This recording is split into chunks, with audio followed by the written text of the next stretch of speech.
Pronto, estou de volta, vamos lá. A gente vai falar hoje sobre o último pedaço. A gente tinha pensado em falar sobre Lutero em 2 aulas, mas como eu falei para vocês, é importante, eu acho, que a gente fazer dessa forma, porque ficou bem interessante a gente entender a questão do Lutero, como as dificuldades que ele enfrenta, né? Ele acaba enfrentando algumas dificuldades, a gente vai ver um pouco delas hoje. E vamos ver direitinho a respeito.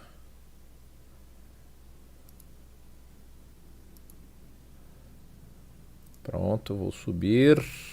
Vou para as alturas. Bom, vamos lá.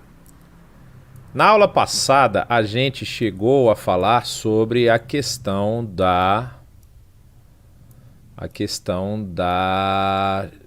chegada de Lutero nesse lugar aí que vocês estão vendo de fundo, né? Que é o Castelo de Wartburg. Porém,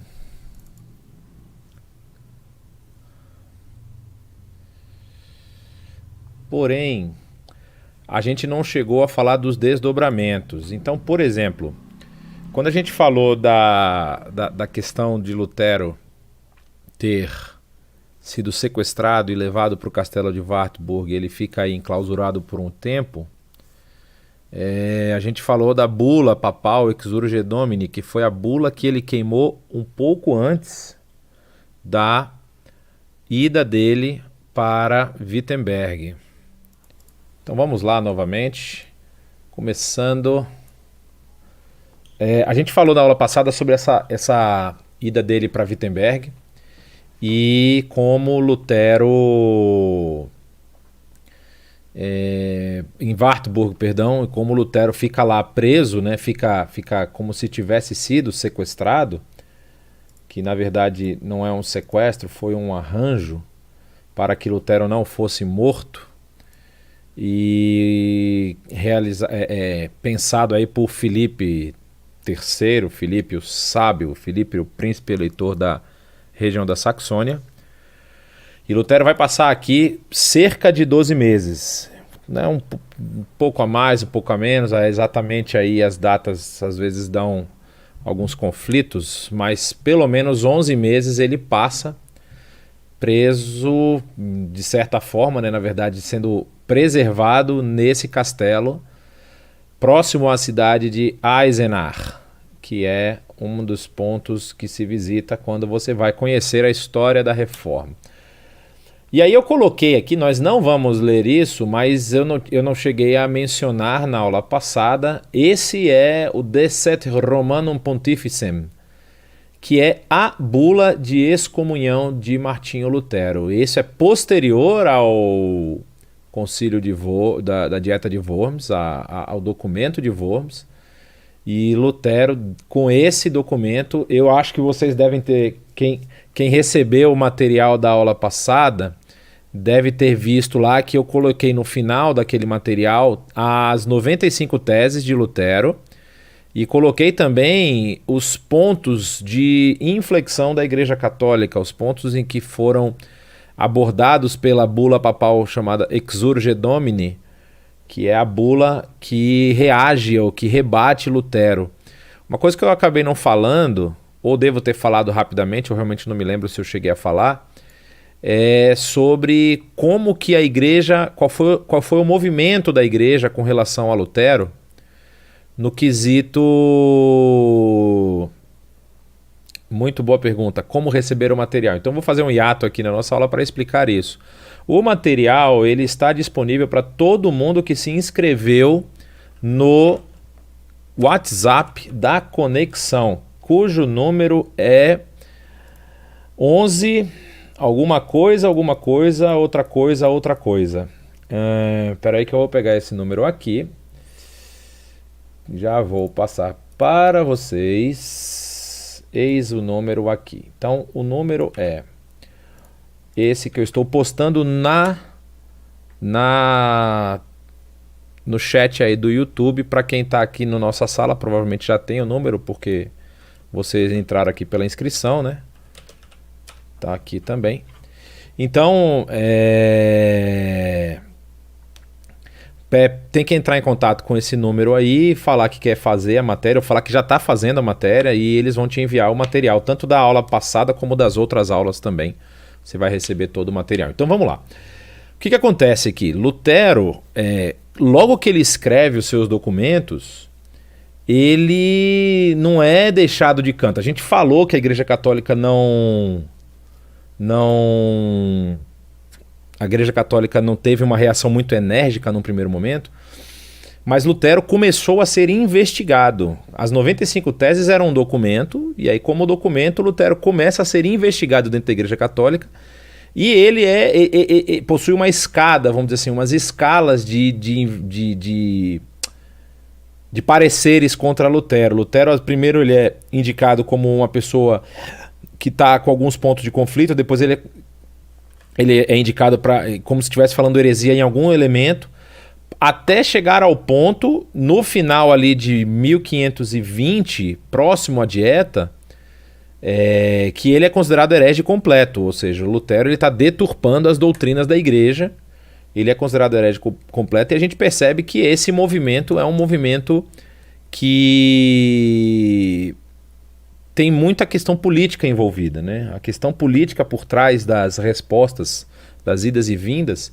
apesar de a gente achar bonito, assim, que foi um embate muitas vezes teológico do que Lutero estava fazendo com a igreja, não é necessariamente realidade quando se fala da perspectiva da Igreja Católica. E nós vamos perceber, eu espero que vocês percebam isso, que Lutero também encontra dificuldade em alguns elementos da sua fé, da sua doutrina, elementos que ele poderia ter aberto mão em alguns aspectos, mas não abre mão, muito até por conta do poder e autoridade que ele tem, que ele chegou a adquirir, porque ele vai ter embates ferrenhos com alguns outros reformadores que têm um impacto muito grande. Por exemplo, ele tem um problema de ordem estrutural, vamos dizer assim, com o João Calvino. Porque Lutero, o movimento todo que Lutero apresenta e o que ele pretende fazer, parece que a sua ideia é uma ideia de reforma da Igreja Católica Apostólica Romana. João Calvino não pensa assim. João Calvino ele não vê aí uma possibilidade, vamos dizer assim, de redenção da Igreja Católica. Ele vê realmente uma necessidade de ruptura completa e o surgimento de uma nova igreja, como aconteceu já no passado com relação às outras divisões que a igreja havia sofrido. Ele vê basicamente que a igreja precisava sim de uma reforma completa. E, na verdade, não é uma reforma completa, um surgimento, né? Um surgimento de uma nova igreja. Então, esse documento que vocês estão vendo aí na tela é o documento oficial da bula de excomunhão emitido em 3 de janeiro de 1521, após a Dieta de Worms, assinado por ninguém mais, ninguém menos que o próprio Papa Leão X. E ele tem aqui a sua explicação, eu não vou ler aqui com vocês, mas eu coloco no material, que é bom vocês terem isso, vocês lerem. Vocês vão entender qual foi o movimento causado por Lutero e como foi essa resposta aí da Igreja Católica, né? Aí, vocês vão ver aqui no final que tem uma parte que eu deixei em destaque. Ele tem aqui, no caso, 10 pontos, né? E do 10º ponto ele fala: ninguém em absoluto pode infringir essa nossa decisão escrita, declaração, preceito, injunção, designação, vontade, decreto ou temerariamente contrariá-los. Temerariamente contrariá-los. Se alguém se atrever a tentar tal coisa, saiba que incorrerá na ira de Deus Todo-Poderoso e dos bem-aventurados apóstolos Pedro e Paulo. Ou seja, a igreja está dando uma carteirada aqui, né? Tipo assim, ó, se vocês não executarem isso que nós estamos falando, não é a nossa ira que vocês vão receber, mas a ira do próprio Deus, né? Porque nós somos os responsáveis pela interpretação e pelo conhecimento, ou seja, nós temos esse acesso exclusivo aí a Deus esquecendo inclusive da igreja bizantina, que ainda existia, apesar de estar sendo dominada agora pelos turcos e pelos seljúcidas e pela expansão do islamismo. Então você está vendo esse documento, e aí esse é o documento que realmente excomunga Martinho Lutero. Só que aqui é uma questão interessante, porque Lutero, nesse momento, ele está simplesmente, vamos dizer assim, a ver navios. Ele está...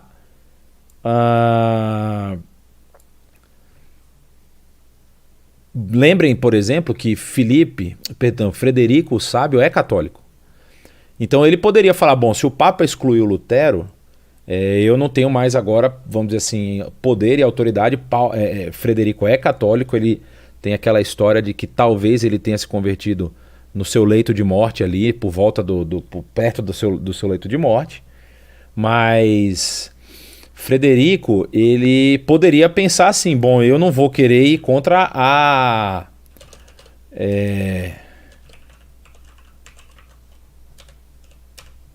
eu não vou querer ir contra a decisão da igreja, né? Mas ele acaba por preferir manter Lutero são e salvo. E Lutero vai ficar lá, vocês lembram que a dieta acontece no final de 1520, por volta de outubro de 1520. Lutero é sequestrado ali e ele vai ficar os próximos 12 meses enclausurado naquele castelo que nós falamos no começo, lá o castelo de Wartburg. E então, dito isso, nós vamos ver agora um pouquinho sobre as suas obras. Gente, aqui vale uma ressalva, né? Nós não vamos ver toda a obra de Lutero, até porque são muitos textos, são muitos. Existem coleções completas dos textos que foram encontrados de Lutero. Tem muita coisa que acontece assim, que acaba se tornando depois um texto importante, mas que na verdade era apenas Lutero respondendo alguns questionamentos. Então alguém perguntava alguma coisa para Lutero, Lutero respondia, e esse vai e vem aí depois foram os seus próprios alunos agruparam muitos dos seus escritos e fizeram compêndios de escritos de Lutero, e como a gente tinha mencionado a questão da imprensa que tinha chegado lá, da prensa de tipos móveis, né? A gente acaba vendo que tudo que Lutero falava, escrevia e respondia rapidamente era publicado, era multiplicado.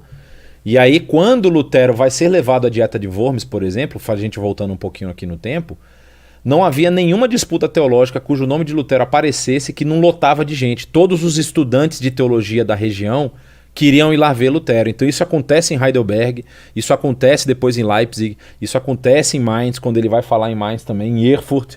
Então todo lugar que Lutero fosse falar, o pessoal ia correndo lá para poder ouvi-lo, né? E aí nós vamos falar aqui sobre... Eu escolhi 8 momentos, não são 8 obras, mas são 8 momentos da vida dele que são muito importantes para a gente entender todo esse movimento. Então vamos começar, por exemplo, a gente já falou das 95 teses, o que isso causou, e vamos dizer assim, o movimento, a gente falou muito dela na aula passada. Se vocês não assistiram, podem voltar lá e ver.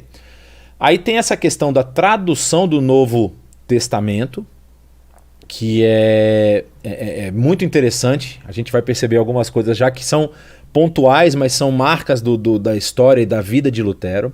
Aí nós temos esses textos chamados Loci Communis, que não é um texto luterano, não é um texto de Lutero, é um texto luterano sim, mas ele é escrito por Melanchthon, não escrito por Lutero, e a gente vai ver já a importância deles também.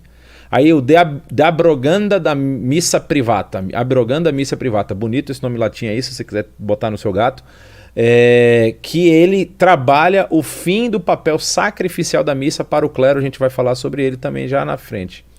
Eine Treute Vermauung, aí o texto tem 50 palavras em alemão e tem a ver com um movimento revoltoso que estava acontecendo em Wittenberg. É importante isso porque isso vai desencadear tanto nos sermões Invocavit como na Guerra dos Camponeses. Esses 3 aí estão interligados, os 5, 6 e o 7. Mas é importante a gente falar de cada um separado. E aí as coisas na vida de Lutero que mostram realmente que, apesar da sua, vamos dizer assim, predisposição em depositar sua confiança na sua fé, na justiça pela fé em Cristo Jesus, você percebe que ele tinha alguns elementos problemáticos e coisas que depois vão depor contra ele na sua história. Só um detalhe, o pessoal está fazendo pergunta aí no chat. Pode perguntar, eu vou responder todas elas no final. Vocês podem ir perguntando à medida que as coisas forem aparecendo, mas eu só vou parar mais para o final para a gente poder ganhar tempo aqui, tá bom?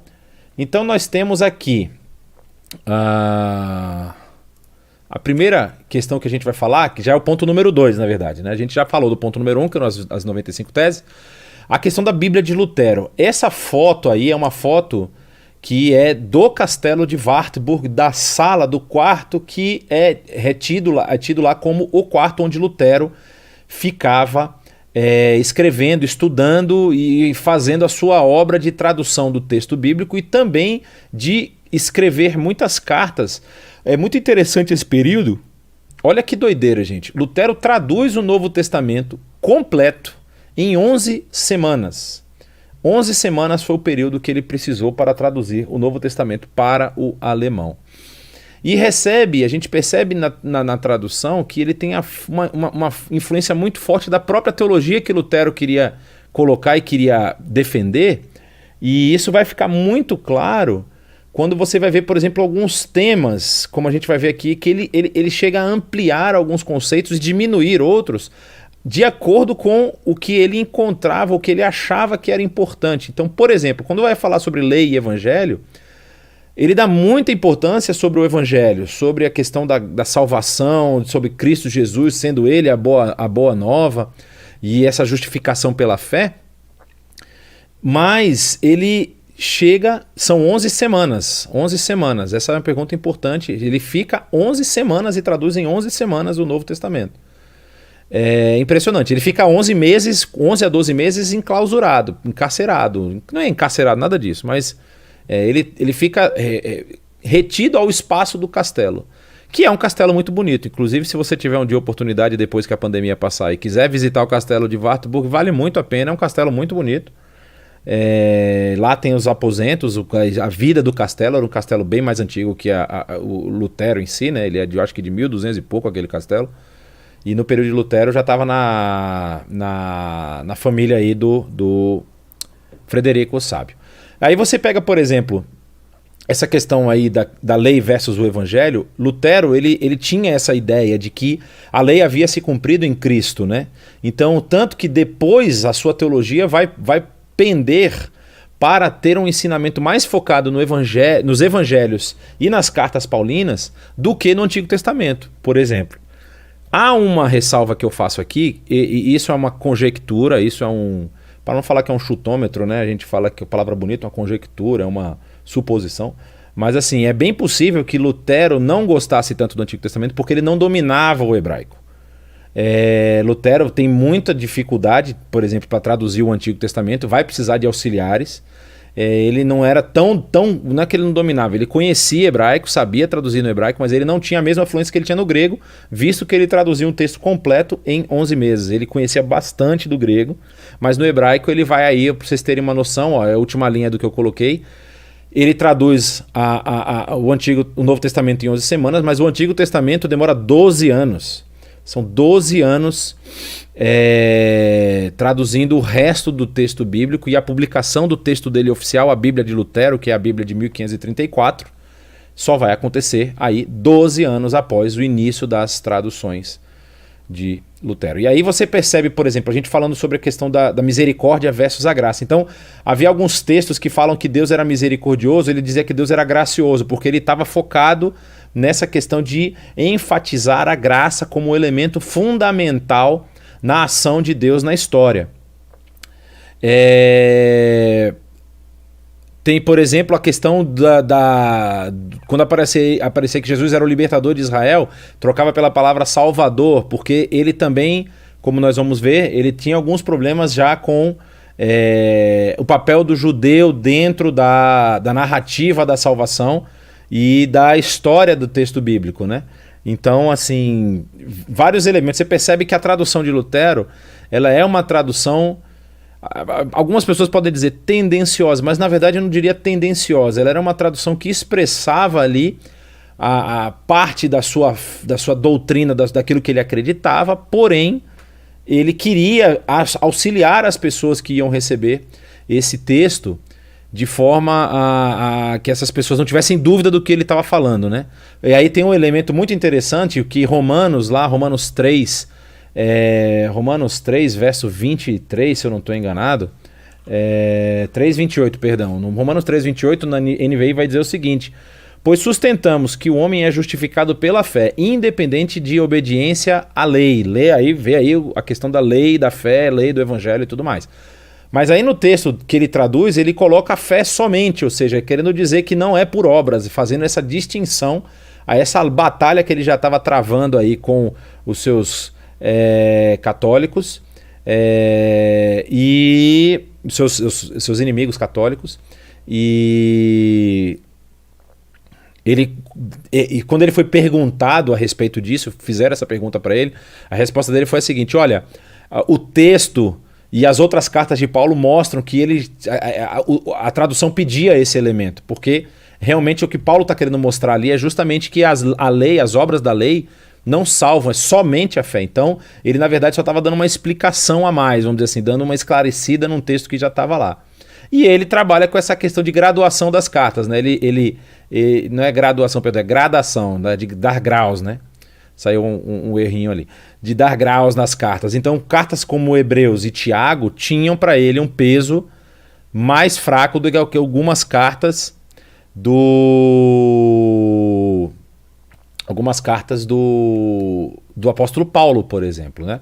Então, ele fez esse trabalho todo, chegou na mão do povo, e é interessante que a língua que o Lutero escolhe para traduzir é uma língua que é tipo um dialeto da Saxônia, mas um dialeto mais comum possível.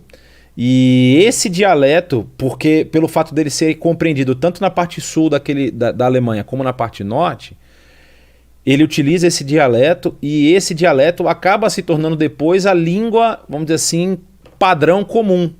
Ainda vai possuir os regionalismos no alemão, mas o alemão que se torna o alemão comum é o alemão que Lutero vai, de certa forma, estabelecer como o alemão utilizado no seu texto.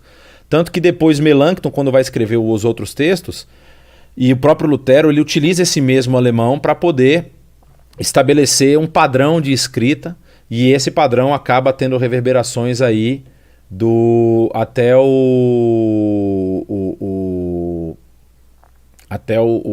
os dias atuais, né? Então vamos lá. Aí nós temos um outro elemento muito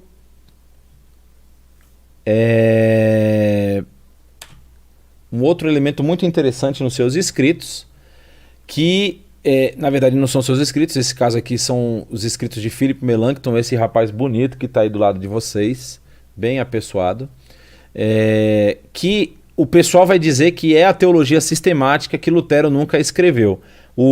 É muito comum você ver que os grandes teólogos aí escrevem teologias sistemáticas na intenção de sistematizar os elementos da fé, né? E aí você falar, por exemplo, quem é Deus, quem é Jesus Cristo, quem é o Espírito Santo, como é que são as doutrinas da graça, como é que é a doutrina da igreja, como é que é a doutrina das últimas coisas, a doutrina do pecado, de Satanás, e aí você sistematiza isso e você entrega para o povo um conjunto de explicações baseados na Bíblia para o pessoal ter mais entendimento dos temas bíblicos. Só que Lutero não escreveu nenhum.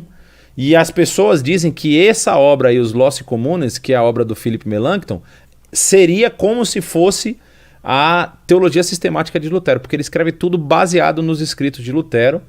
Então, ele coloca a doutrina cristã discutindo os pensamentos principais da Epístola aos Hebreus, a Epístola aos Romanos, e o seu objetivo era guiar o leitor a uma compreensão adequada da Bíblia em geral, ou seja, a partir de Romanos,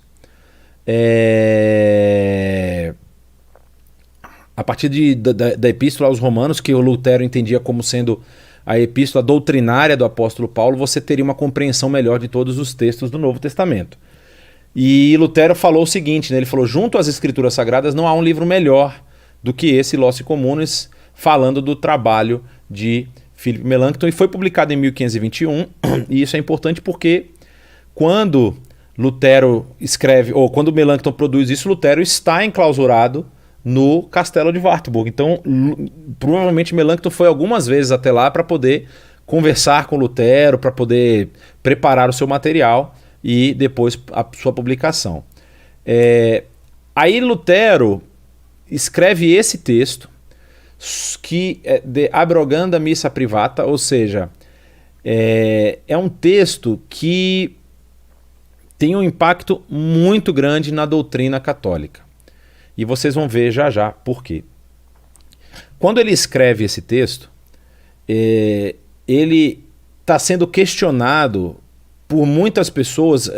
Uma coisa importante aqui, antes de eu entrar nesse texto, deixa eu falar. Lutero, ele é excomungado, ele acaba sendo levado lá para o castelo de Wartburg, e ele começa o seu trabalho sem, vamos dizer assim, recebendo aí essa incumbência autogerada, vamos dizer assim, né? Pela tradução do texto bíblico. Perdão. Pela tradução do texto bíblico, Lutero, ele começa a perguntar várias coisas para vários teólogos que ele tinha como referência, ou pessoas que ele já tinha conversado, que eram, vamos dizer assim, próximos a ele, e aí ele começa a enviar cartas. Então ele envia carta perguntando algum tema, de alguma carta específica do Novo Testamento, ele envia uma carta perguntando sobre alguma tradução de alguma palavra, coisa assim, e aí as pessoas, descobrindo que Lutero estava na ativa, começam a mandar cartas para ele perguntando temas da vida em geral, da vida cotidiana, porque ele já tinha causado um impacto muito grande com as suas 95 teses. E os seus embates, os seus debates aí teológicos até o momento da sua excomunhão já tinham influenciado a mente de muita gente. Então tinha muita gente com muita dúvida.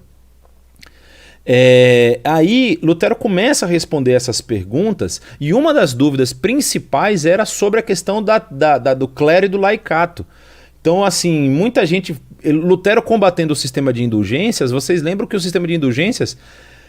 A gente precisa lembrar de uma coisa, um sistema só existia, ninguém vende picolé para esquimó. Pode até tentar, né? Mas eu não acho que o esquimó vai estar muito preocupado em tomar uma coisa gelada no ambiente gelado que ele mora. Então, assim, se havia um sistema de indulgências, também havia um desejo, um sentimento das pessoas em querer saber o seu futuro, saber se a sua vida pós-morte estava garantida, saber se os seus entes queridos poderiam ser libertos ou se libertados de um purgatório. Então havia sim uma necessidade ou um desejo ali intrínseco na população de que essas respostas fossem entregues, né? E aí, quando a igreja começa a fazer esse tipo de venda de indulgências e Lutero bate de frente com isso, as pessoas começam a entrar em parafuso. Falou, peraí, mas tem um cara aqui que está dizendo que esse sistema é falso. Como é que funciona isso? E a gente fica como nessa história? O que a gente faz agora? Aí as perguntas começam a chegar. Então Lutero começa a responder de várias questões sobre matrimônio, sobre várias questões que vão surgindo. E aí Lutero, ele vai escrever um documento para principalmente os alunos de teologia e para os sacerdotes que estavam em parafuso com relação ao papel da missa, com relação ao papel das indulgências, porque Lutero levanta vários questionamentos a respeito do papel das indulgências, e quando ele começa a defender a questão da justificação pela fé, ele começa a quebrar vários dos elementos cultuais que estão presentes em todas as práticas religiosas da Igreja Católica. Então, por exemplo, uma das questões era de que a missa, a prática da missa, ela representava, na verdade, um dos sacramentos, era um dos sacrifícios. Ou seja, quando o padre e o sacerdote realizava a missa para o clero estava cumprindo um dos sacramentos, e a população, os leigos, o laicato, eles estavam, vamos dizer assim, próximos ali daquele sacramento, podendo, inclusive, Eles não participavam, por exemplo, dos elementos da ceia. A missa ela era feita em latim, apenas o pão era distribuído, na verdade, né? Se distribuía pão para os mais pobres, mas assim não havia compartilhamento dos elementos da ceia. Por quê? Existe uma doutrina na igreja, que se eu não me engano, ela é uma doutrina que ainda é vigente, que a igreja, na verdade, não é formada por todas aquelas pessoas no catolicismo. A igreja não é formada por todas as pessoas que professam o catolicismo. A igreja é formada pelo clero. Papa, os cardeais, os sacerdotes, os bispos, os padres, os párocos, o clero forma a igreja. As pessoas que frequentam a igreja, elas recebem, vamos dizer assim, os sacramentos, elas têm parte desse período que eles precisam pagar diminuídos, mas eles não fazem parte dessa igreja. Eles precisam, vamos dizer assim, ter as suas obras de arrependimento no purgatório. E isso é uma doutrina da Igreja Católica. E quando Lutero quebra isso, Lutero ele vai direto bater com a questão do sacerdócio universal. Não é? Inclusive aí Hebreus o ajudou bastante nesse elemento. Porque quando Lutero começa a bater de frente com o sistema religioso católico da época, em alguns elementos, e esse era um dos elementos, ele entendia que todas as pessoas, através da fé, porque esse é o ponto basilar de toda a sua teologia, né? O justo viverá pela fé.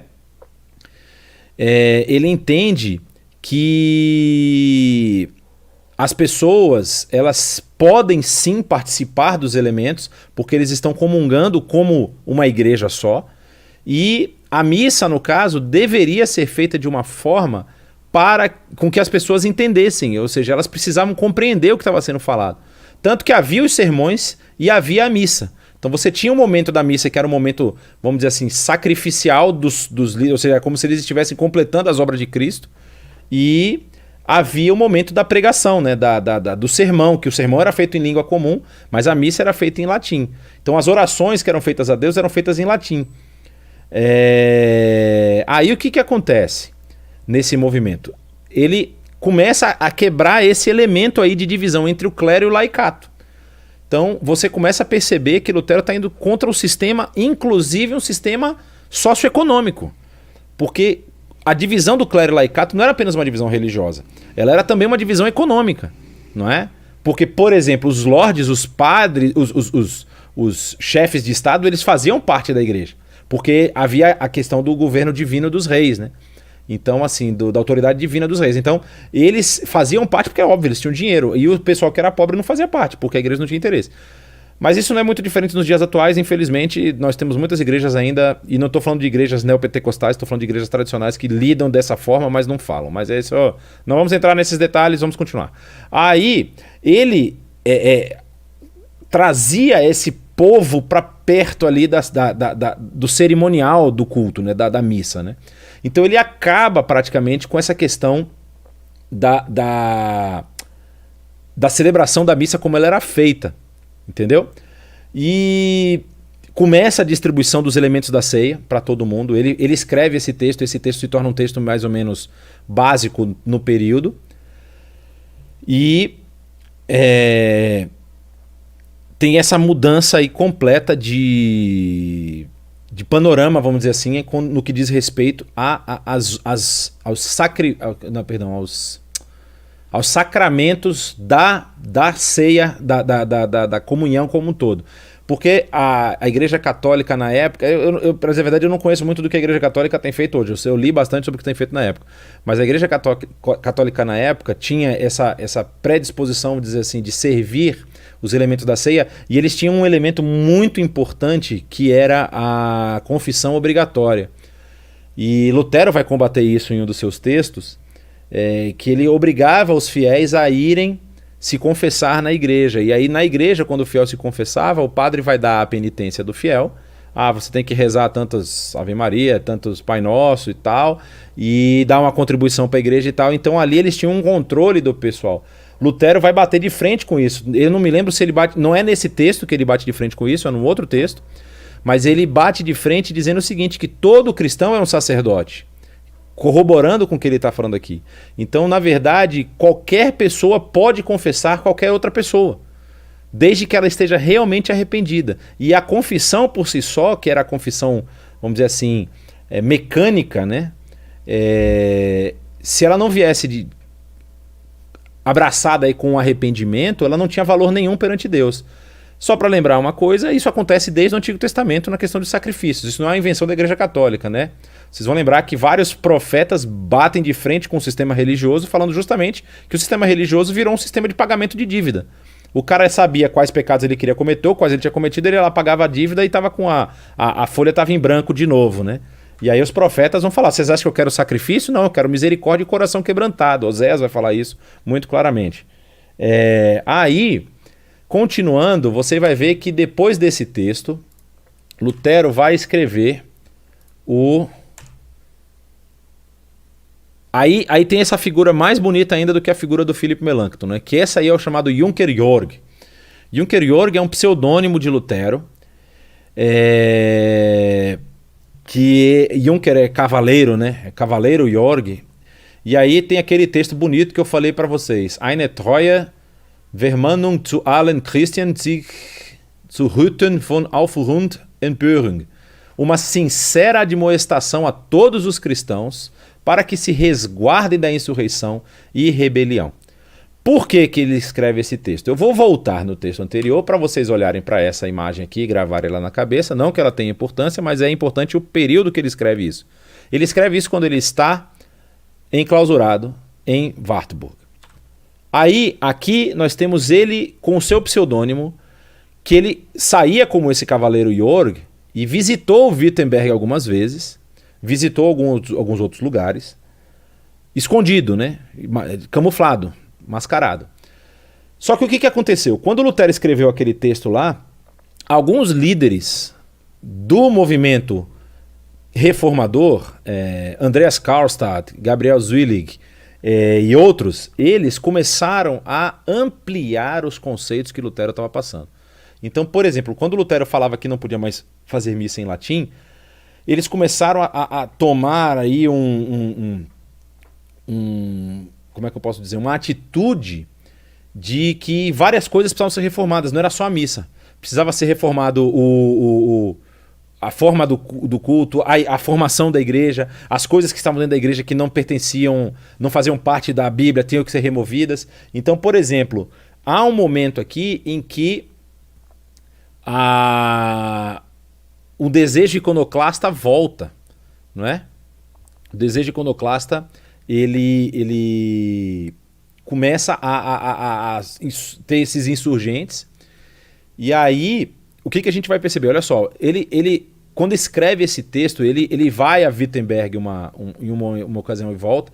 Aí ele escreve esse texto buscando conciliar os diferentes pontos de vista dos reformadores, principalmente sobre a intensidade dessa reforma. Muitos estavam partindo para a violência, destruindo obras de arte e propriedades da Igreja Católica. Vários quadros de arte foram destruídos, estátuas foram destruídas, principalmente estátuas de santos, altares, você tinha pontos de romaria no território alemão, e aí os reformadores aí do período luterano querem destruir tudo, querem acabar com tudo. Então Lutero ele escreve esse texto na tentativa de apaziguar um pouco os ânimos aí e dar um pouquinho mais de calma para o movimento. Olha só, ele buscava se esquivar de ações abruptas que pudessem levar a uma revolução violenta. Seu intento era causar uma mudança de atitude através de doutrinas e ensinamentos práticos que ele transmitia em seus escritos. Não era uma luta sangrenta, armada, não era esse o desejo de Lutero. E aí a gente vai ver o que aconteceu em Wittenberg em 1522. Como eu falei para vocês, esse texto, esse e a Revolta dos Camponeses, eles estão vinculados. Por quê? Em 1521, Lutero foi excomungado, correto? E ele passa o ano de 1521 lá no castelo. E em 1522, ele já começa a voltar à vida comum. As pessoas já sabem que ele está vivo, ele já não tem mais por que ficar escondido. E aí ele vai para Wittenberg e ele tem um período do ano chamado Invocavit, que se eu não me engano, são nas 70 dias antes da Páscoa. São 70 dias antes da Páscoa, se eu não me engano. E é uma semana que eles faziam algumas cerimônias, você tem alguns elementos lá que O calendário realmente católico não é uma das minhas maiores áreas de estudo, mas assim, eu sei que existe essa data, não sei exatamente, eu acho que são 70 dias antes da Páscoa, assim. E aí, Lutero volta para Wittenberg e ele vai pregar nessa semana. A semana Invocavit, que ele prega durante 8 dias. Ele faz várias pregações durante esses 8 dias. E nesses sermões, que são marcantes na vida ali da comunidade de Wittenberg, Lutero tenta realmente colocar uma tampa na panela. Ele fala, gente, segura um pouco, porque está muito violento o movimento. E o que tinha acontecido nesse período? Como Lutero tinha escrito várias coisas que tinham tomado corpo e as pessoas tinham multiplicado muito, na cidade de Zwickau, por exemplo, havia um grupo de profetas anabatistas que foram influenciados muito por Thomas Müntzer. A gente vai falar dele, eu acho que daqui a pouco, se eu não estou enganado, na Revolta dos Camponeses. E aí um grupo desses vai para Wittenberg e começa a provocar essa revolta mais radical. E aí eles começam a angariar adeptos dessa revolta, principalmente aí, como vocês estão vendo, Andreas Karlstadt e Gabriel Zwillig. E, por exemplo, o Lutero ele escreve contra o oratório de Maria de Regensburg, que é uma das cidades lá. Havia uma Maria que apareceu para um trabalhador e curou esse trabalhador, aí se tornou um ponto de peregrinação, e aí fizeram esse oratório lá.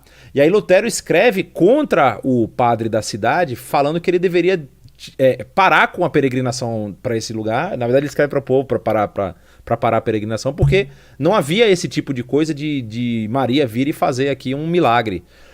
Ele estava começando a combater esse tipo de prática, né? E aí o que acontece? Andreas Karlstadt e Gabriel Zwillig pegam esse texto de Lutero e ampliam.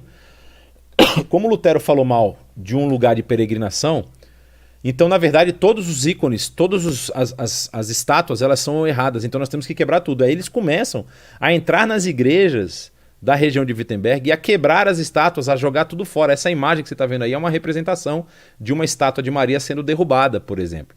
E aí Lutero ele entra na história aí com essa série de sermões tentando traçar uma linha, um caminho do meio. Ele fala assim, ó, nós precisamos de uma reforma cuidadosa que leve em consideração a consciência daqueles que ainda não estivessem persuadidos a acolher a reforma protestante como um todo. E aí ele começa a promulgar algumas mudanças, voltando inclusive alguns dos elementos anteriores àquele texto lá que eu mostrei para vocês do Abroganda, de Abroganda Missa Privata, né? Ele, por exemplo, volta aos elementos serem só distribuídos para o clero, os elementos da ceia. Ele também volta a implementar a confissão obrigatória. E é nesse período aí, para poder apagar um pouco os ânimos. Só que qual é o problema? Paralelamente ao que está acontecendo em Wittenberg, há um movimento dos camponeses que está acontecendo em outras partes da Alemanha. Um movimento que surge primeiramente ali na região da Floresta Negra, no sudoeste da Alemanha, e vai se expandindo, chega à Áustria, chega um pouco até a República Tcheca também. E é um movimento que é gerado, que a liderança anabatista abraça. E entre eles está o famoso Thomas Müntzer, que é um anabatista da região ali da Áustria, e acaba circulando por vários lugares, né? A gente chegou a falar dele, eu não me lembro se a gente falou dele, gente, mas ele, na questão da Guerra dos Camponeses, o que é a Guerra dos Camponeses? O que os camponeses queriam? Que é chamada de revolta também dos camponeses, como escreveram ali no chat. Eles queriam uma reforma que fosse social e econômica da Europa, não apenas uma reforma religiosa. Eles queriam mudar o status quo da sociedade. E é uma sociedade que se torna aí durante esse período medieval, uma sociedade que se torna de burgos, como é que podemos dizer, de feudos, né? Então, você lembra do período do feudalismo? Então você tem ali os senhores de terra que acabaram concentrando poderio principalmente militar, e eles têm as terras e os camponeses trabalham nas terras deles e fica nessa relação de suzerano e vassalo, né? Suzeranato e vassalagem. E aí, por conta disso, os camponeses chegam agora e falam, acabou isso, porque quando começa a reforma protestante, eles acabam a entender que eles têm um direito divino de compartilhar do poder. Então, assim, Deus colocou todos como iguais, então nós todos temos que ter os mesmos privilégios, vamos dizer. E eles começam a trabalhar nesse caminho e eles buscam quebrar o monopólio dos senhores feudais, dos fidalgos, dos senhores de terra lá daquele período. Aí o Thomas Müntzer escreve um texto criticando Martinho Lutero por conta da sua... de quão brando ele era. Ele queria que Lutero fosse mais incisivo, que Lutero fosse mais forte, rígido na sua ação, né? E aí, olha o que ele escreve. Então, ele não vê que a usura e as taxas impedem que se tenha acesso à fé? Ele afirma que a palavra de Deus é suficiente. Então não vê que os homens que consomem todos os momentos da sua vida na luta pela sobrevivência não têm tempo para aprender a ler a palavra de Deus? Os príncipes sangram o povo por meio da usura e contam como seus todos os peixes do rio, os pássaros do ar e a erva dos campos. E o doutor mentiroso diz amém. Só uma ressalva aqui, isso era verdade, tá? Teve um período aí, inclusive, que será proibido, por exemplo, de pescar na terra de alguém. Porque o que estava lá, se o rio estivesse passando, fosse um rio que passasse por dentro de uma terra. Se você pescasse, aquele peixe que você pegou no rio era da pessoa dona daquela terra. Chegava a esse ponto, né? E aí ele continua dizendo, que coragem afinal é a dele, o doutor Patinha de Gato, o novo Papa de Wittenberg, o doutor Cadeira de Balanço, o psicofanta amante dos banhos de sol. Ele afirma que não deve haver revolta porque a espada foi entregue por Deus aos governantes, mas o poder da espada pertence a toda a comunidade. Então você percebe que eles estavam realmente se preparando para uma grande batalha, uma grande luta, né? E aí o que nós vamos perceber? Há um grupo que se reúne na cidade ali de Memmingen e escreve uma carta com 12 artigos que são reivindicações aos líderes, aos príncipes, feitas pelos camponeses. E aí o que acontece? A revolta que havia começado na região da Floresta Negra no verão de 1524 e na primavera de 1525 já se espalhava por todo o território... Na primavera de 1525 já se espalhava por todo o território germânico. Em março daquele ano, os líderes se reuniram em Memmingen com uma lista de 12 artigos que tratavam basicamente de queixas sobre a economia e as diferenças sociais, mas com uma justificação religiosa. Alguns dos artigos geravam maiores problemas, já que buscavam uma reinterpretação das palavras de Lutero. A doutrina luterana acerca do sacerdócio universal e a liberdade do cristão foram interpretados em uma visão socioeconômica, significando a igualdade para todos e a liberação das metas feudais, como acontecia, né? O senhor feudal, ele botava uma meta para a pessoa lá, o seu vassalo, e ele tinha que entregar, por exemplo, a produção até X, e havia isso também. Então, assim, eles queriam a liberação de todas essas coisas. Esse era o sistema econômico da época. E aí, Lutero escreve essa carta, chamada Ermahnung zum Frieden, que é exortação à paz, em abril de 1525. E essa carta pedia que tanto os senhores feudais como os camponeses chegassem aí a um entendimento, mais focado principalmente nos senhores feudais, nos casos ali fidalgos, como está escrito, né? E ele buscava apaziguar o ânimo dos dois lados, né? Ele dizia aos fidalgos, não são os camponeses que se levantam contra vocês ou contra vós, mas o próprio Deus. E aos camponeses ele falava, aquele que servir da espada, morrerá à espada.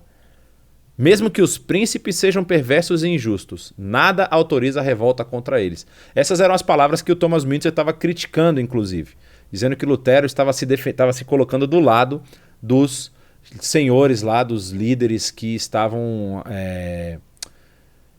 sugando todas as energias aí do povo, né? Aí, o que vai acontecer? Esse é um trecho da carta que é interessante a gente ler para a gente entender mais ou menos o que estava acontecendo, o que Lutero estava pensando de tudo isso. Ele diz o seguinte: não temos ninguém a quem agradecer esta rebelião maligna, a não ser vós, príncipes e senhores, e principalmente vós, bispos e padres e monges alucinados, cujos corações estão endurecidos contra o Santo Evangelho. Embora saibais que é verdade e que não podeis desmenti-lo. Além disso, em vosso governo temporal não fazeis outra coisa, senão espoliar e roubar vossos súditos, para poderdes levar vida de esplendor e soberba, até o pobre povo comum não poder aguentar mais. Muito bem, então, uma vez que sois a causa desta ira de Deus, ela indubitavelmente cairá sobre vós, se não modificardes a tempo vossos métodos. Os camponeses estão reunidos e isso pode resultar na ruína, destruição e desolação da Alemanha por duros assassínios e derramamentos de sangue, a menos que Deus seja levado por vosso arrependimento a impedi-lo. Não são os camponeses que se levantam contra vós, mas Deus mesmo. Escolhei entre os nobres determinados condes e senhores e das cidades alguns conselheiros e tratai desses assuntos e resolvei-os de maneira amistosa. Vós, senhores, abandonai vossa teimosia e desisti de uma parte de vossa tirania e opressão, para que a pobre gente tenha ar e espaço para viver. Por sua parte, os camponeses deveriam deixar-se instruir, ceder e deixar passar alguns artigos que visam longe demais e alto demais. Aí você percebe que Lutero está falando aí para os dois lados, tentando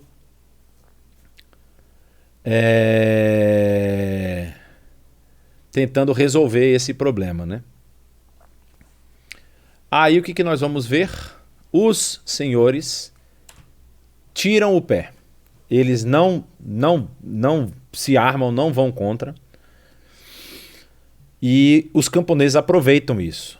Quando Lutero faz uma viagem entre abril e maio de 1525 pelos campos da Saxônia, ele vê muitos estragos em muitas aldeias, em muitas cidades, causados pelos camponeses. E aí ele escreve esse segundo texto agora para toda a comunidade, mas direcionado aos senhores feudais, aos fidalgos lá. E o texto que é esse diz contra a horda dos camponeses assassinos e saqueadores. Um trecho da carta dele diz o seguinte: é uma ninharia para Deus o morticínio de um lote de camponeses, pois ele afogou a humanidade inteira por meio do dilúvio e fez desaparecer Sodoma por meio do fogo. Então você percebe que Lutero, ele era um homem, a gente pode quase dizer, quase que bipolar, né? Ele quando estava irado, sai da frente porque Lutero está vindo. E aí ele fala pro pessoal, olha, Deus não vai se importar com a morte de alguns camponeses. O problema foi que não foram alguns, né? O número que se calcula é entre 100 e 300 mil camponeses mortos pelos militares dos fidalgos, mortos pelas forças de defesa desses senhores de terra. E Lutero depois, Lutero nem escreve depois para os outros, ele simplesmente se cala porque não tem mais o que fazer, né? Os camponeses foram massacrados. E aí Lutero, isso fica aí realmente como uma marca, como uma mancha na vida de Lutero, esse texto que ele escreve, e a resposta dos senhores de terra foi muito pesada, matou muita gente, e fica aí marcado na história dele esse episódio. E aí nós vamos ver, finalizando aqui quase, essa parte da vida de Lutero que teve repercussões muito grandes. Existe um elemento antes aqui, eu vou dar uma volta aqui rapidinho, existe um elemento que acontece aqui no meio, que também é uma mancha aí na história de Lutero, que é a história dele com o Filipe de Hesse, que era o príncipe eleitor de um dos outros territórios aí, que eu não vou me lembrar exatamente de qual território ele era príncipe eleitor. Mas o Filipe de Hesse, Filipe I de Hesse, que ele era o príncipe eleitor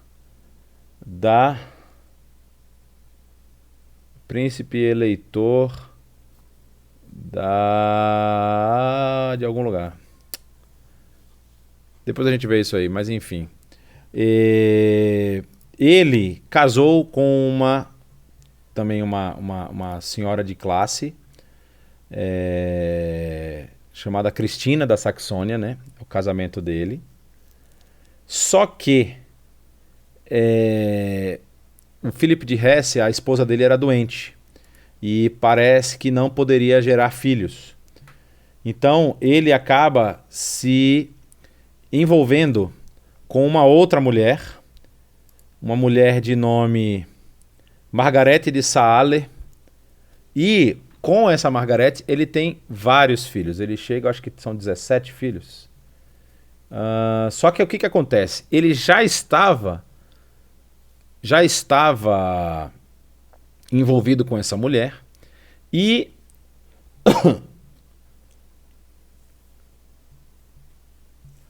a questão toda, parece que quem levanta toda a questão é o próprio Melanchthon, né?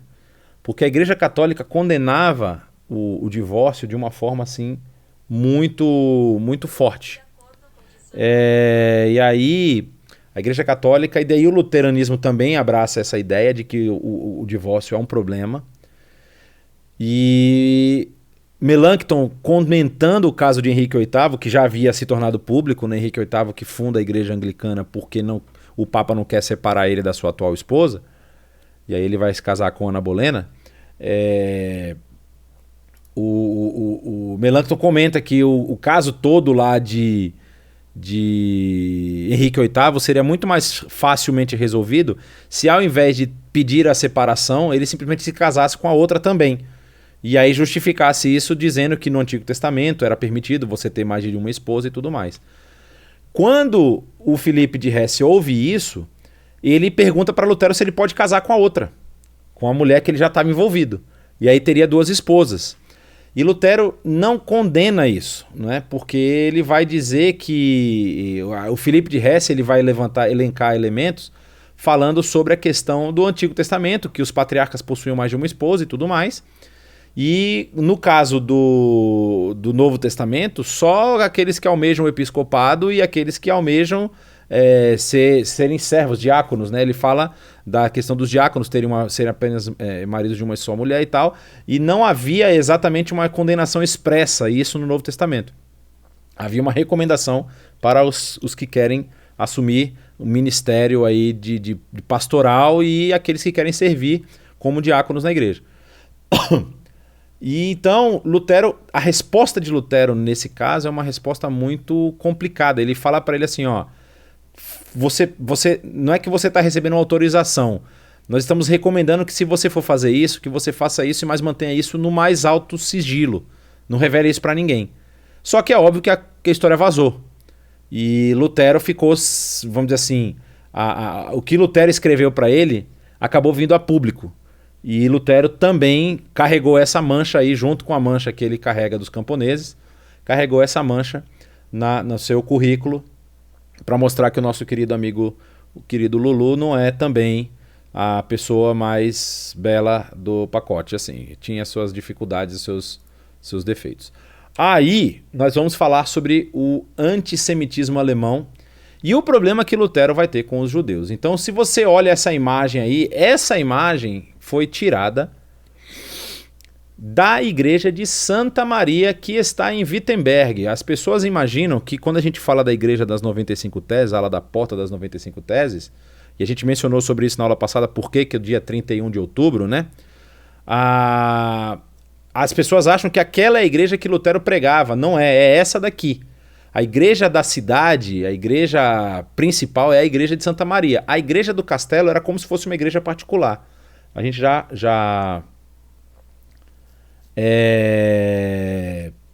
gente vai ver agora essa questão dos judeus. Então, por exemplo, o antissemitismo já estava presente ali. Por quê?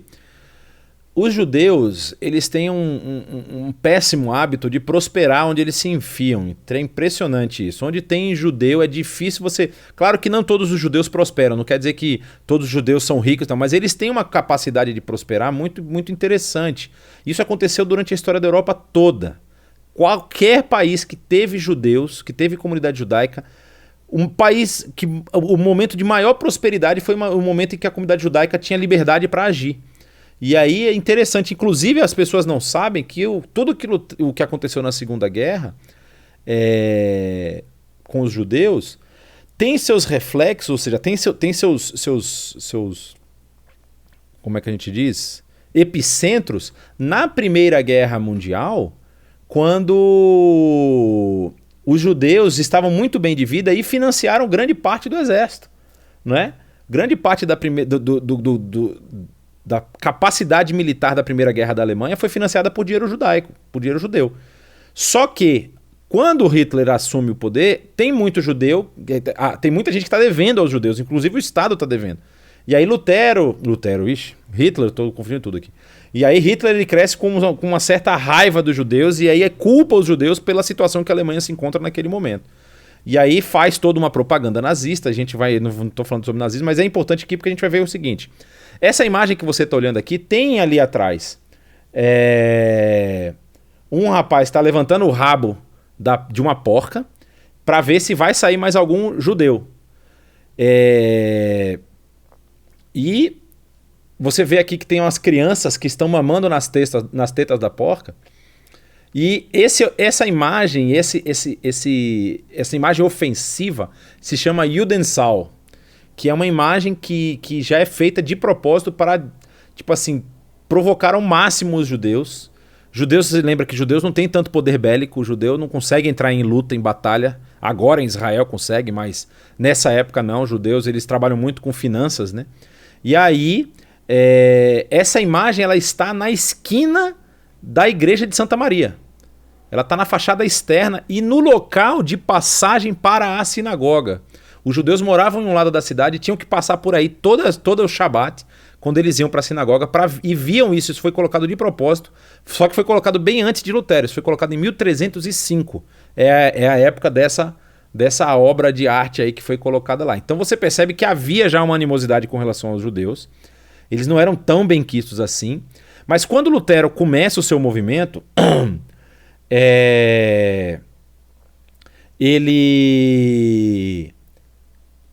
quando ele começa o seu trabalho ali de reforma da igreja alemã, que vai se tornar a igreja luterana, ele escreve um texto chamado Das Jesus Christus eingeboren Juden sei, que Jesus Cristo nasceu judeu, ou seja, ele está avisando para os membros da sua nova igreja que eles precisam ter paciência com os judeus, porque até Jesus nasceu judeu.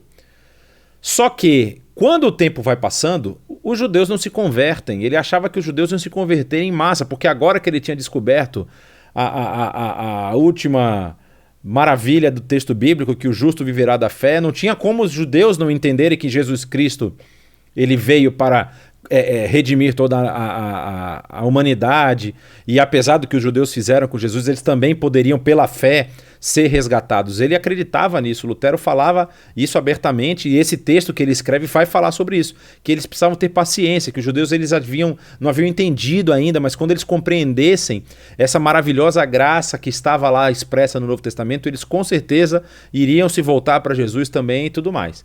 O problema é que o tempo passou e o judeu não se converteu. E aí ele escreve um segundo texto, olha só, são 20 anos de diferença entre os dois textos. Em 1543 ele escreve sobre os judeus e suas mentiras. E no texto tem esse pedaço que diz assim, queimem as suas sinagogas, neguem a eles o que disse anteriormente, force-os a trabalhar e trate-os com toda sorte de severidade. São inúteis, devemos tratá-los como cachorros loucos, para não sermos parceiros em suas blasfêmias e vícios e para que não recebamos a ira de Deus sobre nós. Eu estou fazendo a minha parte. Lutero vai falecer um pouco depois disso aqui. Lutero ele falece em 1500, ô Senhor. Deixa eu ver de novo aqui que eu esqueci. 1546. Ele morre 3 anos depois de ter escrito esse texto. É bem no final da sua história, da sua vida. Só tem um detalhe que é muito importante a gente lembrar aqui. Lutero ele sempre sofreu com algumas doenças. E no final da sua vida, no período final da sua vida, essas doenças se agravaram. E ele tinha dores constantes, ele tinha problemas de saúde no coração, no fígado, ele tinha problemas no rim, ele desenvolveu vários problemas de saúde, tanto que a sua morte ela é uma morte em etapas. Ele vai para sua terra, a gente vai falar sobre isso já. Depois eu volto lá. Mas enfim, só para vocês entenderem, então nesse período da história, inclusive existem alguns textos dele falando, alguém anotou, na verdade, de uma conversa dele com a sua esposa, em que a esposa dele fala para ele que ele está respondendo as pessoas com muita rispidez, com muita violência. E aí a resposta de Lutero para ela é simples. Eu respondo assim porque eles me ensinam a ser assim. Tipo assim, a culpa é do outro, a culpa não é minha. E aí o que acontece? Por conta desse texto aqui, Lutero vai também ficar marcado como alguém que defendia o ataque aos judeus. E aí, no período nazista, a máquina de propaganda nazista que estava em Nuremberg, principalmente, o jornal lá de Nuremberg, escreve e cita Lutero em vários trechos para justificar o que estava acontecendo com os judeus na Segunda Guerra Mundial. E não só isso, o Adolf Hitler ele dizia que ele estava completando a obra que Lutero começou, por conta desse texto aqui. Então ele falou assim, eu vou completar a obra de Lutero. Aquilo que Lutero não fez, eu vou continuar. Então, assim, para vocês entenderem a gravidade e a repercussão dos escritos de Lutero na história aí da Alemanha e na história, inclusive, que influencia a gente, né? Em toda essa repercussão que nós vemos aí a respeito da igreja alemã. Então aí você vê uma foto da casa de Lutero em Wittenberg, a casa que ele mora até próximo à sua morte, né? A casa que ele vai receber os seus alunos, a casa que ele vai ter encontros de teologia, encontros também de como se fossem saraus, né? Ele fazia muita roda de conversa com seus alunos e regada muita bebida tradicional alemã, que eu não vou citar o nome, e muito chucrute, muito wurst, muita salsicha e tudo mais. Existem os escritos de Lutero que a gente não deve mencionar assim, porque eles são bem pouco polidos, né? De coisas que ele fala que são as coisas prazerosas da vida. Depois vocês procuram isso aí, eu não vou citar isso não. Mas aí tem coisas muito interessantes. Lutero era um homem como qualquer outro, ele tinha realmente um coração voltado aí para a defesa da fé, mas Lutero encontra dificuldades em alguns textos. Por exemplo, Lutero acreditava sim que havia um elemento sacro, como é que a gente fala sacro, um elemento sacro na ceia.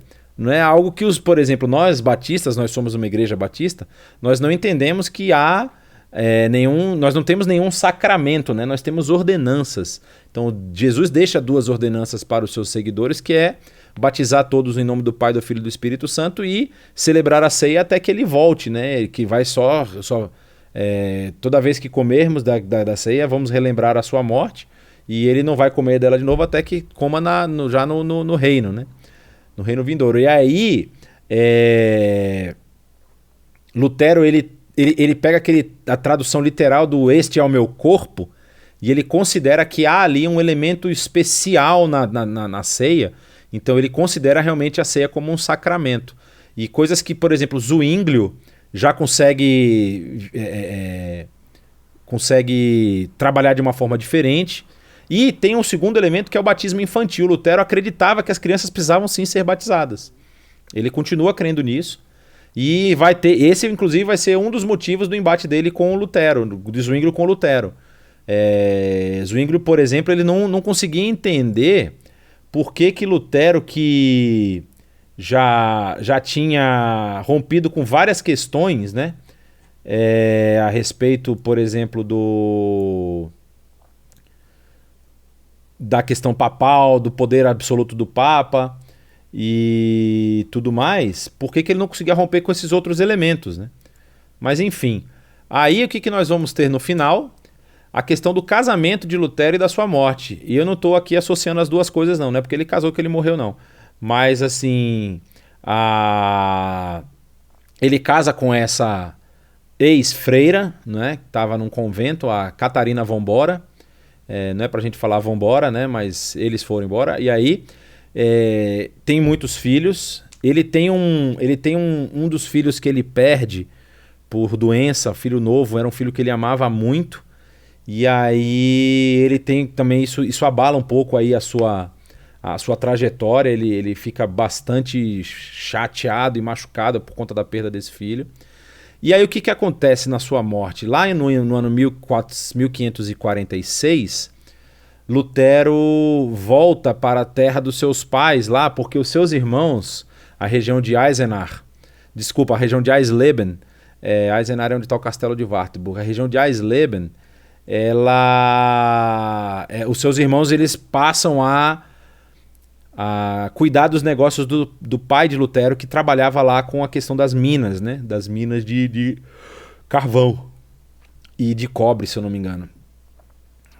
E tem um impasse lá com os senhores da terra, que o Alberto de Mainz ele quer tomar todas as minas, ele quer ser o dono de tudo lá e dominar todas as coisas. E aí Lutero vai lá tentar resolver esse impasse. E aí nessa ida a Eisleben, ele prega na igreja num dia, vai para casa e ele diz que está passando mal na noite anterior. Às 2 da manhã ele acorda com uma sensação de queimação muito forte no peito. E aí o pessoal tenta lá com a medicina da época fazer uma coisa ou outra. E aí, segundo registros póstumos, às 2 horas da manhã Lutero vem a morrer. Exatamente no dia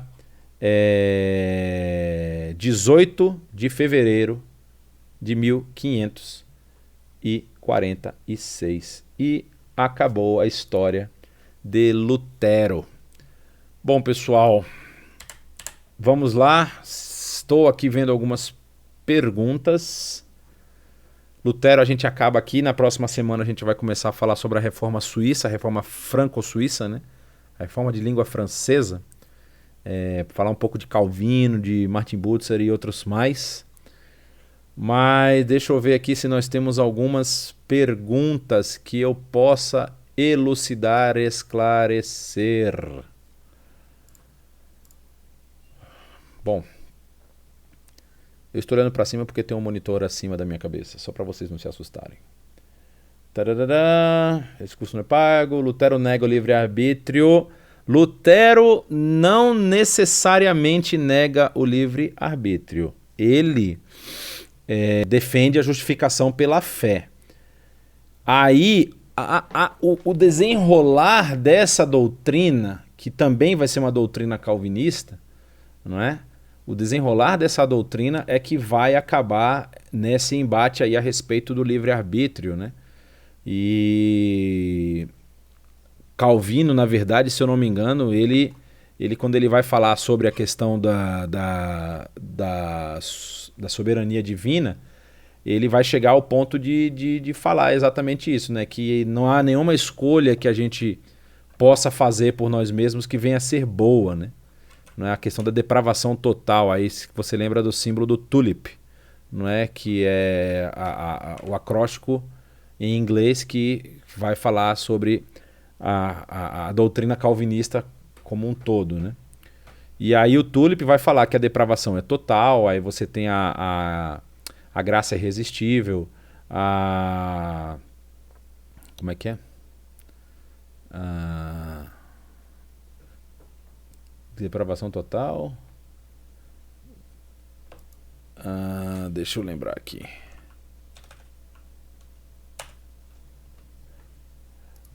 O tulip. Sino de Dordrecht. Depravação total, eleição incondicional, expiação limitada, graça irresistível e a perseverança dos santos. São esses os elementos do tulip. E aí, é nessa doutrina que aí vem a questão do livre-arbítrio, que vai negar a vontade do ser humano. Na verdade, desculpa, não é a vontade, é a ação do ser humano com relação à salvação. Ou seja, que o ser humano ele acaba por participar aí de certa forma dessa salvação ao escolher Cristo Jesus como o seu Senhor, né? Mas não há nenhum elemento da teologia luterana que vá chegar a esse ponto. Ele crê sim que as obras dos homens não são suficientes. O problema de Lutero era as obras, né? Lutero bate de frente com a questão das obras.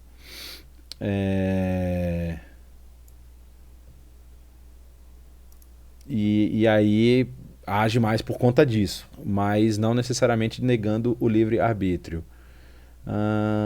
Lutero foi contemporâneo de Gutenberg? Não foi contemporâneo de Gutenberg. Gutenberg lança o seu grande projeto em 1450, mas ele morre antes de Lutero nascer, se eu não estou enganado. Lutero nasce em 1483 e o Gutenberg, Johannes Gutenberg, ele morre em 68. É isso mesmo, ele morre em 1468.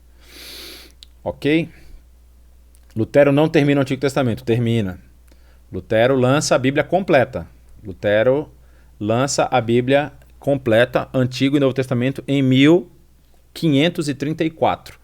O que Lutero não faz é traduzir ela sozinho. Lutero traduz o Novo Testamento sozinho, em 11 semanas, mas o Antigo Testamento não. Ele traduz com ajuda, e com ajuda inclusive de alguns amigos judeus que ele tinha, de alguns conhecidos judeus, que ele acaba consultando em alguns elementos a respeito dessa tradução aí. Tá?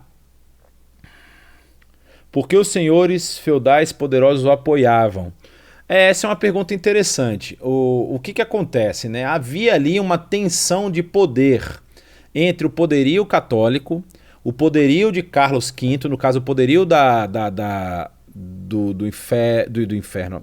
Império francês ali,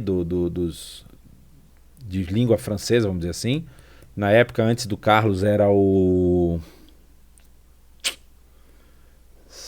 Esqueci o nome, mas enfim. E aí havia uma tensão de poderes. Então, por exemplo, todo mundo sabia que os turcos estavam subindo, estavam chegando. Só que os alemães não necessariamente queriam ser comandados por um general francês ou um general da igreja. Eles talvez quisessem que eles mesmos fossem os líderes e tudo mais. Formar forças paralelas aí. Então, quando Lutero apresenta esses novos elementos, para muitos desses senhores foi uma forma de dizer, olha, a igreja, você está mandando demais, porque a igreja católica na época também opinava em questões políticas. E Lutero vai ser um cara de dentro de casa, vamos dizer assim. Ele pode até opinar em questões políticas, como ele faz várias vezes, mas como ele é da casa, é mais fácil você lidar com uma pessoa que você conhece do que com um cara lá de fora que não conhece a realidade. Então vários dos senhores e dos príncipes eleitores ficam por trás de Lutero, defendem as ideias dele, também porque há uma questão até aí meio que filosófica, né? O alemão, ele é um filósofo assim, o alemão gosta muito de filosofia. Então ele gosta muito de pensar. E o que eles encontraram em Lutero? Uma pessoa que pensava fora da caixa. E aí, quando a igreja dá aquela resposta, uma resposta bruta, dizendo assim, você não pode pensar, você só tem que executar o que a gente manda, para muitos deles falam, não, mas aqui a pessoa pode pensar diferente. Ela tem que apresentar os argumentos dela. E aí você percebe que muitos deles defendem Lutero também por conta disso, né? Porque ele era um alemão e porque ele realmente tinha ideias diferentes e tinha embasamento, ele apresentava os seus embasamentos. E assim, quando Lutero começa a apresentar que os éditos papais aí, eles se contradizem, aí é claro, para qualquer pessoa que sabe ler, vai falar, mas realmente ele tem razão, os caras estão falando uma coisa aqui, outra coisa já deu 20 anos para frente, eles mudam tudo. E não tinha por que não defendê-lo, né?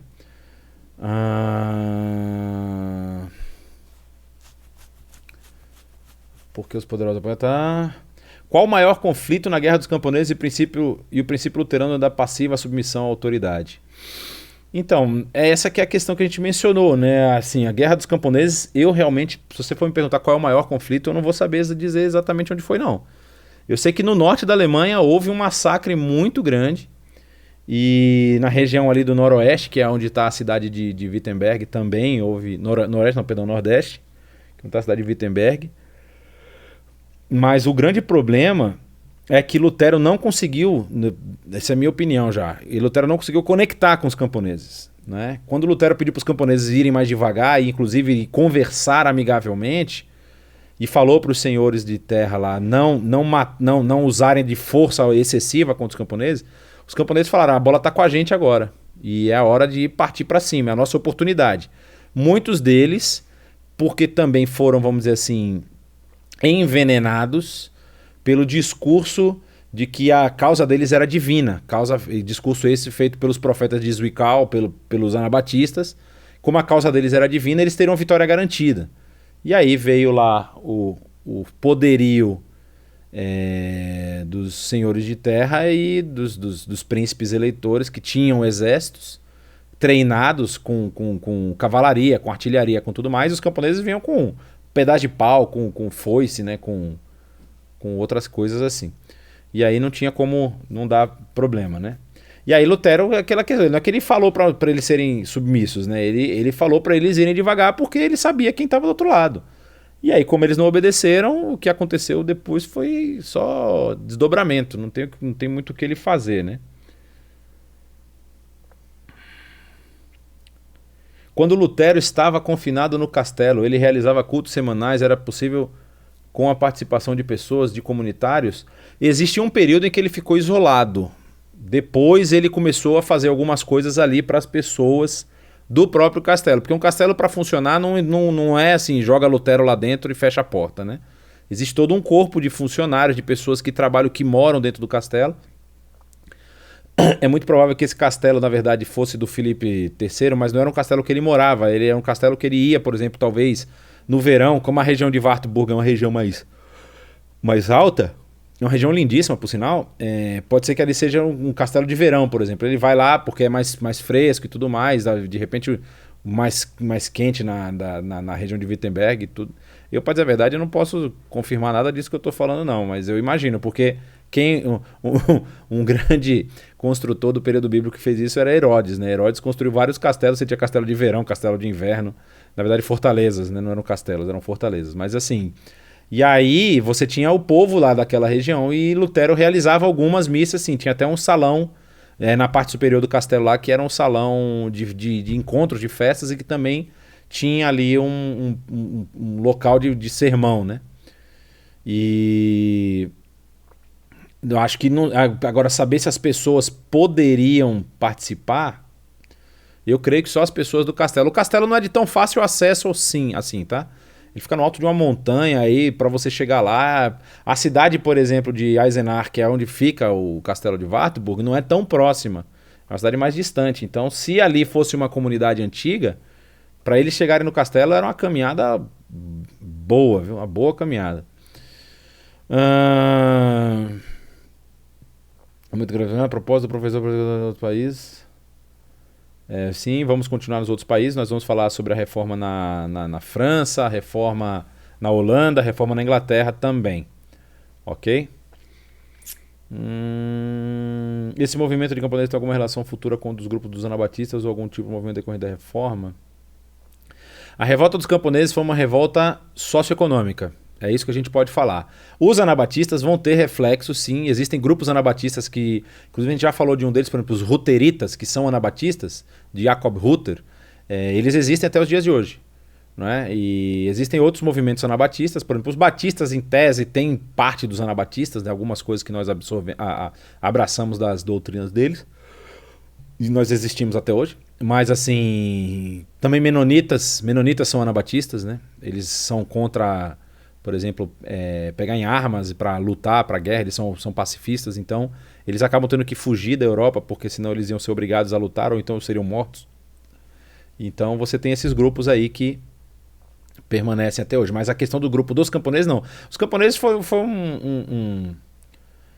como a gente pode dizer que foi um aproveitamento da situação, né? Você tinha lá os camponeses que queriam uma revolta, você tinha os líderes anabatistas que não tinham um exército ao seu lado, então juntou uma coisa na outra aí, e eles com essa áurea divina da sua revolta, da sua revolução, partiram para cima de quem estava com a espada na mão, né? E aí acabaram sofrendo tudo. Ai, meu Deus.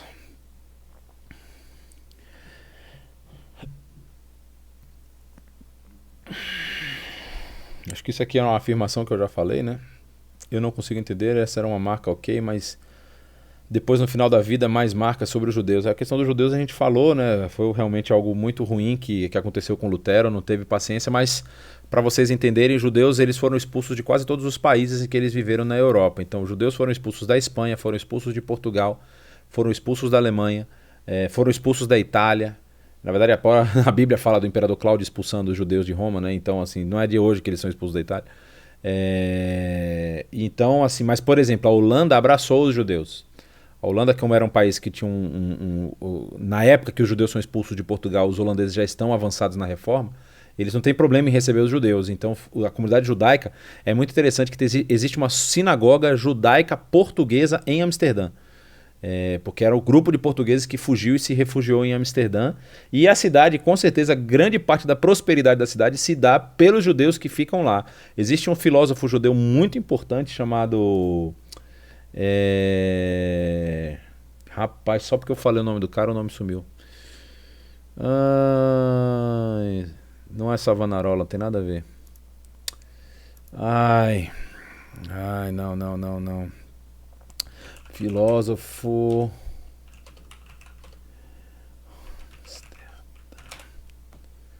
Olha que doideira. Baruch de Spinoza. Baruch Spinoza, exatamente. O Spinoza, ele é um cara muito importante dentro da filosofia judaica e ele escreve quase tudo que ele tinha, que ele escreveu de Amsterdã, que ele era dessa comunidade que acaba ficando por lá, né? Alguns dos reformadores irão resgatar essa valorização dos judeus entre os protestantes. Ou isso só ocorre mais recentemente dentro do meio evangélico? Tá, entendi. Na verdade, não, tá? A Alessandro fez essa pergunta aqui. Não há um resgate do papel judaico, não. Inclusive, o papel judaico hoje dentro da comunidade evangélica, principalmente da comunidade neopentecostal, não é aceito nem pelos judeus, tá? Só para vocês ficarem por dentro do que acontece. Assim, o judeu olha um neopentecostal que diz, eu quero me tornar judeu. A primeira pergunta que ele faz é, por que você quer se tornar judeu? Porque assim, hoje ser judeu, você pensar no Estado de Israel, que é um Estado que tem tecnologia, que é um Estado que prospera aí de boas cabeças e tudo mais, é bonito. Na época da história, ninguém queria ser judeu, principalmente nessa época aí. Porque judeu, ele era alijado da sociedade, ele ficava do lado, né? Ele era utilizado quando era necessário. Por exemplo, por que os judeus foram expulsos de Portugal? Porque a coroa precisava de dinheiro. E a coroa portuguesa começou a pegar dinheiro com o judeu ele não empresta juros para quem é judeu, mas para quem não é judeu ele empresta juros. E aí os juros foram comendo. Quando a coroa chegou a ver, ela tinha metade do seu território devido para os judeus. Só que o rei tinha exército, os judeus não tinham. E aí quando ele estava devendo metade do seu território, ele pegou o exército e falou, vocês são maldição aqui na minha terra, fora. E aí expulsou todo mundo. Castela fez a mesma coisa. Castela, a região de Toledo, Castela, fez a mesma coisa com os judeus. Expulsou os judeus quando os judeus já emprestaram dinheiro para coroa e meia, né? E aí, quando o pessoal não conseguia pagar, aí botava os caras para fora. Então foi assim. Inclusive, na época da expulsão dos judeus em Portugal, tem uma comunidade judaica que vai para a Turquia. Eles são abraçados pelo sultão, que já tinha derrubado o Império Bizantino. Eles são abraçados pelo sultão e o sultão os recebe lá. E aí tem comunidades judaicas de língua portuguesa até os dias atuais na Turquia hoje. É um negócio muito doido, assim. A história é fenomenal. Mas nenhum desses, eu não conheço nenhum reformador que restaura ou que recoloca os judeus, porque os judeus ainda estão muito fechados, né? Ainda que houvesse judeus que acreditavam que Jesus aí poderia ser realmente o Messias judeu, nesse momento da história a gente não ouve muito falar sobre isso, não é? Então é bem provável que os judeus realmente ficassem ao lado da sociedade.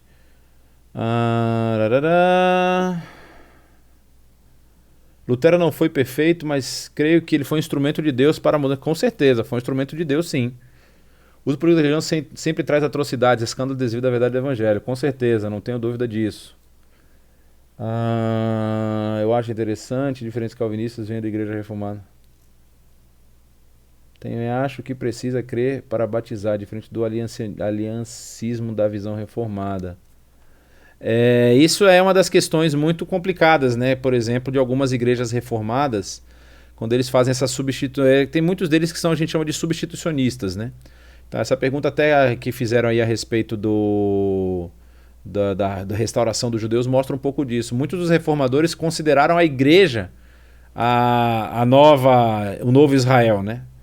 E eles passaram isso adiante de uma forma a substituir completamente o papel judaico no Novo Testamento. Então o que acontece? Agora todas as promessas abraâmicas recaem sobre a igreja. E a igreja vai continuar exercendo esse papel. E ao ponto de, no caso do batismo infantil em algumas igrejas, a doutrina por trás é que com o batismo ele representa essa aliança que era feita no corpo da circuncisão. Então o batismo é como se fosse a nova circuncisão. Então você batiza a criança porque você está dizendo que aquela criança faz parte agora da comunidade, apesar de que na frente, lá no seu futuro, ela vai ter que fazer a profissão de fé pública para comprovar, para vamos dizer assim, confirmar essa presença ou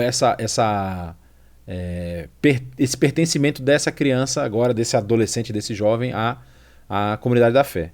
Mas são interessantes, são conceitos diferentes que se baseiam alguns em preceitos bíblicos, outros em preceitos mais dogmas e confissões de fé que, por exemplo, existem algumas igrejas que têm a confissão de Westminster numa posição hierárquica muito elevada, que defende alguns desses pontos aí, né?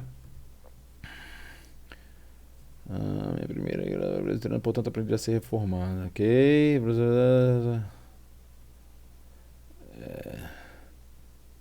É verdade, eu preciso me beber água. É porque, na verdade, antes de eu começar a dar aula, eu estava bebendo chá. Eu acho que o chá irritou a minha garganta, eu não sei.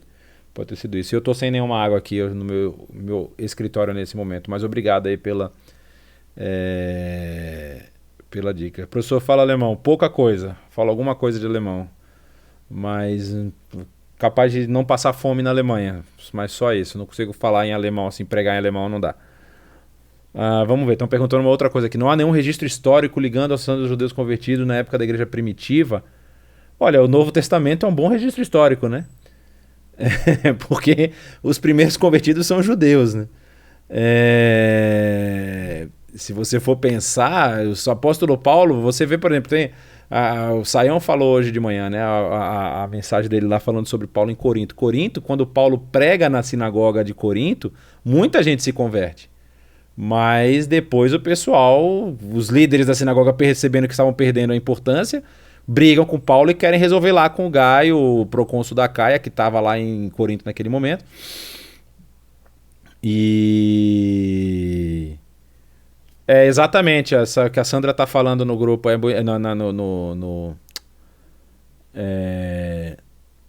no chat. A primeira sinagoga no território americano é em Recife. Depois eles foram para Nova Amsterdã, e isso é exatamente, Nova York, tem toda a razão. Então você pegava, é um Deus histórico ligando ou associando-se aos judeus convertidos na época da igreja das épocas atuais. Eu não estou entendendo direito o que você está perguntando, Jorge. Se eu entendi bem, você quer saber se existe algum resquício de alguma igreja dos judeus que se converteram no período do início da igreja, é isso? Se for isso, existem, por exemplo, cristãos muito antigos, do período bizantino, mas de maioria árabe, vamos dizer, de maioria árabe. Existem alguns poucos que eu conheço, assim, historicamente, para dizer a verdade, eu não conheço. Mas existem, por exemplo, se vocês conhecem, já ouviram falar do Hospital Sírio-Libanês aqui em São Paulo? O Hospital Sírio-Libanês são de cristãos sírio-libaneses que fugiram da guerra e vieram para o Brasil. E esses são cristãos históricos, né? Eles são cristãos, inclusive, que vão entrar no embate contra a ascensão árabe. Nós temos aqui na nossa comunidade um professor que ele dá aula sobre textos cristãos árabes que combatiam as ideias de Muhammad e do Corão. E isso da época que surge o Islã. Então, na época que surge o Islã, alguns teólogos cristãos árabes escrevem refutando as posições presentes no Islã. E esses cristãos árabes são os cristãos históricos que nós temos ali na região do Oriente Médio, tanto no Líbano como na Síria. Na Síria e no Líbano, praticamente houve se não houve um massacre, houve uma expulsão muito grande. Muitos foram expulsos da região ali por se sentirem ameaçados constantemente, né? Muitos vieram para o Brasil. Então, vieram para outros lugares do mundo também. Mas esses são os cristãos que eu posso fazer essa conexão aí com esses primeiros convertidos. Quando você fala de judeus convertidos, eu não conheço, porque há um problema. Nós vamos ter uma live na quarta-feira falando sobre antissemitismo. E há um movimento antissemita já nas raízes da igreja cristã, já na igreja primitiva, passado ali o primeiro século, na metade do segundo século, começam a surgir elementos apontando aí para um antissemitismo nos escritos dos pais da igreja, como se eles apontassem para os judeus como culpados pela morte de Cristo. E aí tem esse movimento também. E é muito antigo o antissemitismo, né? Mas eu não consigo, assim, se você quiser que eu te diga, mas existe uma comunidade, eu não conheço nenhuma comunidade judaica da época do início do cristianismo que tenha resistido até os dias atuais. Até porque, durante um grande período, os judeus eles saem daquela região. Quando a gente fala que os judeus saem, assim, a grande maioria, ficam, claro, algumas comunidades. E as comunidades que ficam, elas normalmente são comunidades judaicas tradicionais, né? Não são comunidades cristãs, não. Não são comunidades cristãs. Mais alguma pergunta, pessoal? Acho que acabamos as perguntas, né? Já passamos do tempo 12 minutos aqui, então um forte abraço a todos, um prazer muito grande estar aqui com vocês. Até semana que vem nós vamos começar a falar aí sobre a reforma no território de língua francesa, para falarmos sobre Calvino, provavelmente falar sobre Martin Butzer também, e como é que funcionou a reforma naqueles lados de lá. Tá bom? Deus os abençoe, um forte abraço e até a semana que vem.